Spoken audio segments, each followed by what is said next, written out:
I'm Danielle Mitchell, and this is the Poetry Lab podcast.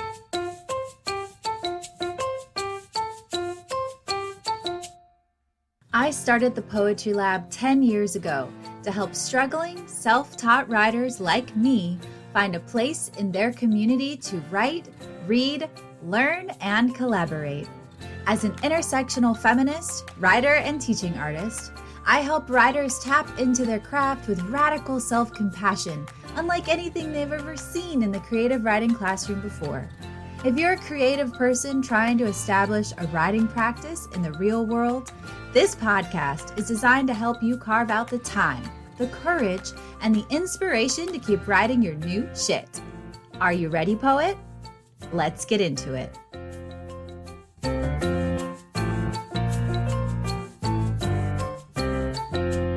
Welcome, dear listeners, to another episode of the Poetry Lab podcast. Lori here again, and today we are talking about your author website. We'll cover why you need a website and how to keep it simple. We'll also talk about what exactly you need on your website and what you can skip, at least for now. We'll discuss some best practices and things to keep in mind. You will walk away from this episode, hopefully, feeling confident and ready to keep it simple because let me tell you, this shit can get away from you. So let's talk about your home on the internet. Are you ready, poet? Let's go. So first, I want to talk about why you need a website. Now, despite early predictions, this whole internet thing isn't a passing fad. So it stands to reason that as a writer, you need a platform, a place where readers can find you, particularly if you pay to host it yourself, and I'll get into what that means in a sec. Your website is a bit of internet real estate where you control the rules. This is unlike social media, which is important and definitely something that you should have as a part of your platform as an author. But social media is also a place where you're at the whims of the tech giants and the algorithm. And I may or may not be speaking from a little more experience with this than I'd like, but your website doesn't have to be rocket science. You can create a simple little internet calling card where interested parties can find you and connect. Your author website is your chance to say, hello, it's me. This is what I do. This is who I am. This is where we can connect, and this is where you can find me. So, getting started. Let me start by affirming that you can do this yourself. And in fact, I'd say that for most people starting out, especially if budget is a thing, and it probably is, you don't need to pay a web designer or even a copywriter to help you with your website. This is because you will probably make some changes to your visual branding before landing on the exact right color palette or logo. You will make changes to your message and even potentially the direction of your creative career. Designers and copywriters like clients who aren't a complete blank page. Being confident in what you want makes it easier for the designer to do their job because they're not having to guess.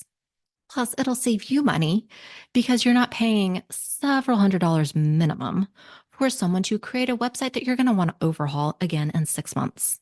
And probably 6 months after that, and 6 months after that, until you're finally like, okay, I'm good. But, if you have the money and you want to pay a designer, go for it. But I'm going to assume that if you're listening to this episode, you're looking to do it yourself. So first you need to decide on a website service. There are some like Wix that are a one-stop shop and allow you to plug and play with templates. These are pretty, plug and chug. And honestly, for a lot of people, not a bad option. If you are into design or looking for a more custom experience, you can opt for Squarespace, which is what I and the Poetry Lab use. Or you can also get WordPress. And I've got a lot of friends who use WordPress. These both allow you to do a lot more in terms of customization, but they also have templates that you can use to make it easier, and then you can customize later, whatever. You can find tutorials all over the place about how to customize your website. You can find them on YouTube, or there are even social media accounts that specialize in teaching you how to do Squarespace customization, and probably even WordPress. I don't know because I don't have it. Plus, these companies also have a pretty robust help center that will walk you through how to do certain things. Once you've picked a place, you need to make a decision on whether you want to buy your domain. And this is what I said I'd be circling back to. Buying your domain means that your website's URL is whatever.com as opposed to whatever.wordpress.com if you use WordPress. It just makes it a little bit more professional looking. There are a ton of options out there for finding your host. I know Squarespace and Wix allow you to buy and register your domain through them. And that's what I've done because I'm lazy. But you can also do this through an independent host like GoDaddy, and there are pluses and minuses for doing it either way. So now we can start building this puppy. Let's dive into the content that you absolutely need on your website. Like I mentioned earlier, your website is a place to say, hello, it's me. Here's what I do. Here's who I am. Here's how we can connect. And here's where else you can find me. And you can do this all on one page, or you can have different pages for each of these things, and it is entirely up to you. But let's go and take these one by one. So first thing you want to do is introduce yourself. Hello, I'm Lori Walker, and here is a picture of me. You don't have to pay for professional headshots. You can have a friend take a nice picture of you that clearly shows your face on a not super busy background. Easy. Or if you want to pay for headshots, you can. Next, tell people what you do. You write poetry. Do you do anything else? Do you write in another genre? Do you do anything that is writing adjacent? Maybe you lead workshops or you have an editing business. Who are you? People like to know a bit about you so that they can form a personal connection.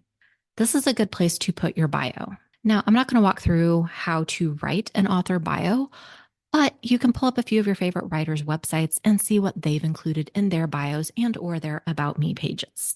And this is a great example of how this can all work on one page or on many pages. So your intro section on the homepage can be pretty short. I'm Lori Walker. Here's my picture. I'm a poet and copywriter coming at you from Tulsa. And then you can have a longer bio on your About Me page. Or your intro section can be a couple of paragraphs if you're looking for a one-page website. Next, you want to talk about how visitors to your website can connect. This means giving them an opportunity to join your email list. And Danielle recorded a fantastic episode about getting started with your email list that you can listen to after we've got your website set up. But if you have an email list, and you totally should, you will want to mention it on each page of your website if you go the route of having multiple pages, or definitely mention it on your homepage website. And let me also mention here that you should totally mention that you have a newsletter in your About section. My name is Lori. I am a poet from Tulsa, and you can join my newsletter here. And then I would turn the word here into a hyperlink to my newsletter opt-in page. But specifically in the How to Connect section on your homepage, you will want to go a little bit more in depth on what your freebie is. For instance, I've got a friend who is a fiction writer, and her freebie to get people to join her email list is a bonus chapter or scene from one of her books. If you are a poet who leads workshops, you could entice people to join your list with 25 poetry prompts. My freebie on my website right now is sign up and you will get a copy of my free brand voice guide. Whatever it is, write, this is what you're going to get, and this is why you need it, or this is why you want it. You want to entice people to sign up for it and embed the sign up form in this section. Finally, we get to the part where you're saying where else people can find you. This is where you can link to your social media accounts. And if you have a few writing credits for guest articles that you've written or podcast interviews that you've done, you can link those there as well. And I want to pause here and emphasize a few. If you've got a bunch of pieces, you'll probably want to create a separate page for your guest appearances. That's just because, if you've got like a list of 50 things, that's going to make your website homepage really, really long. But you could list a few of your favorites. Then you can also have a separate page that has the rest of your writing or podcast credits.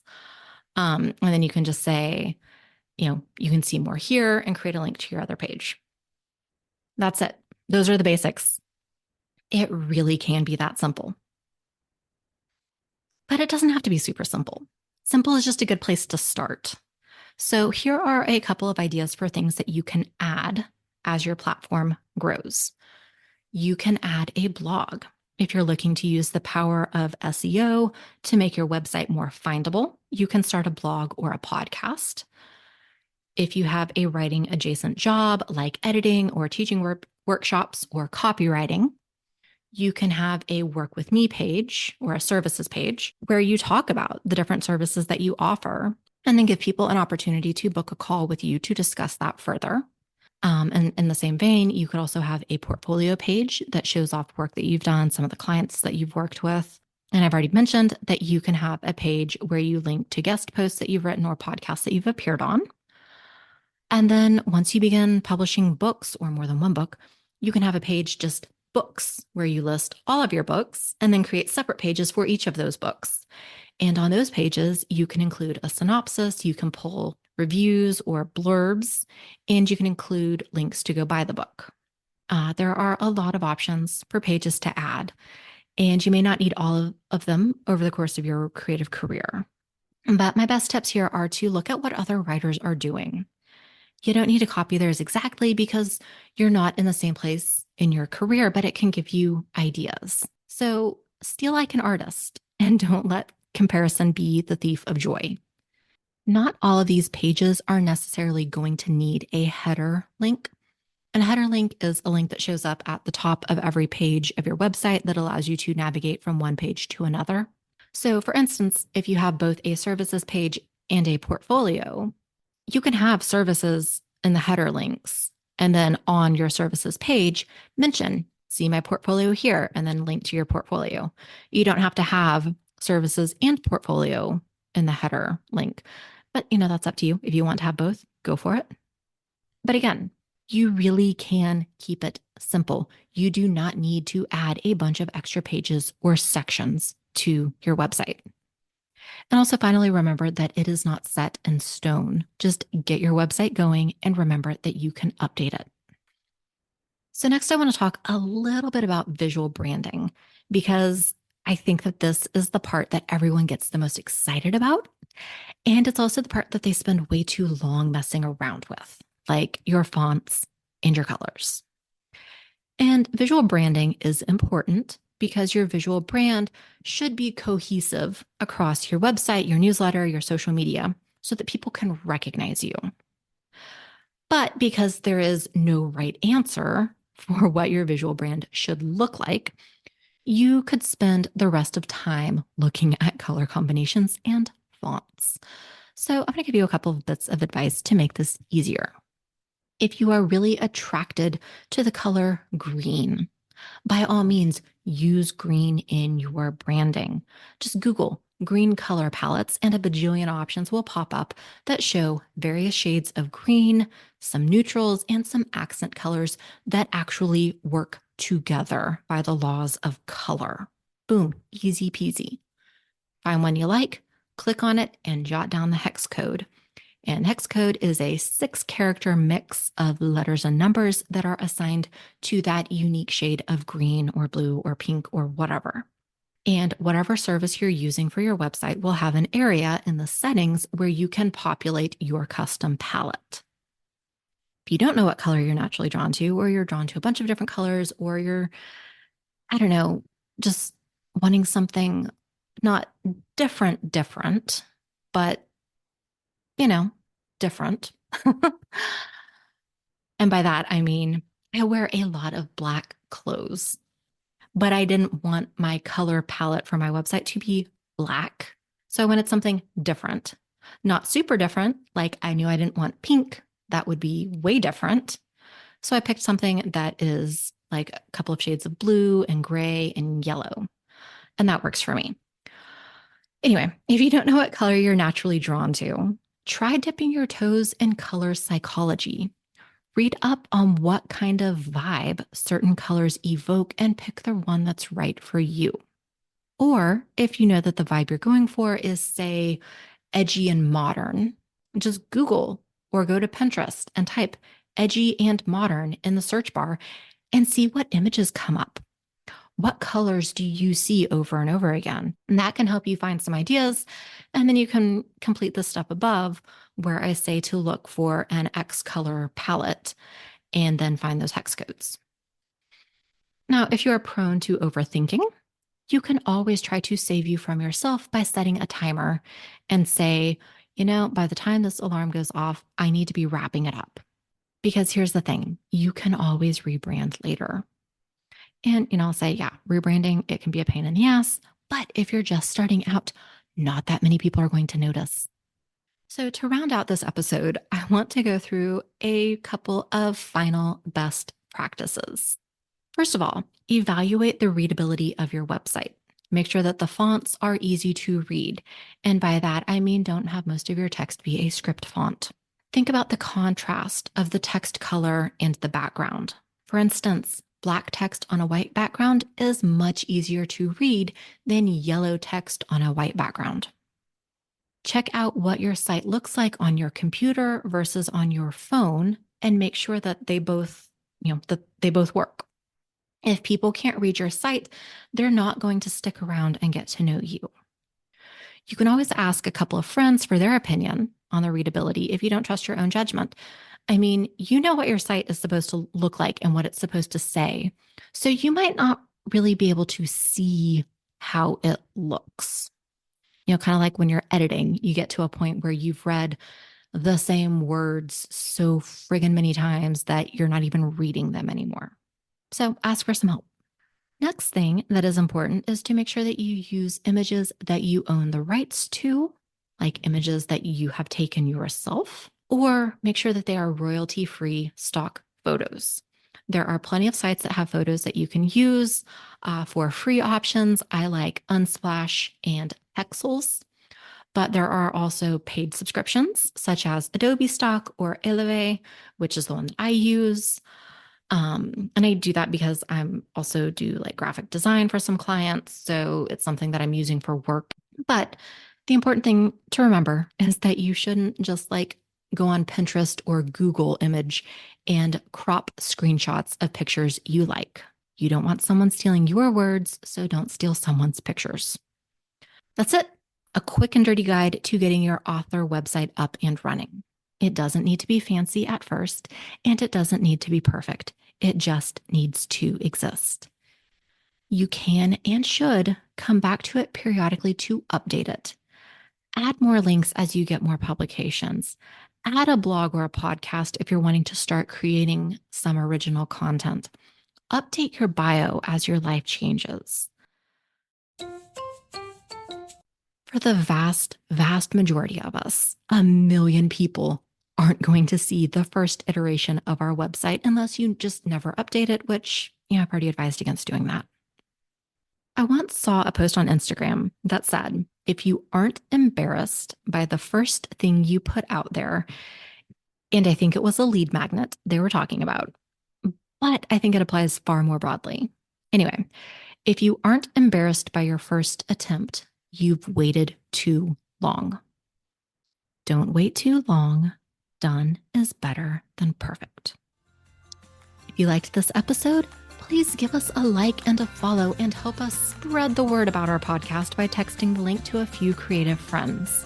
You can also find us at thepoetrylab.com/podcast. That's all for now. I hope to see you soon at the Poetry Lab.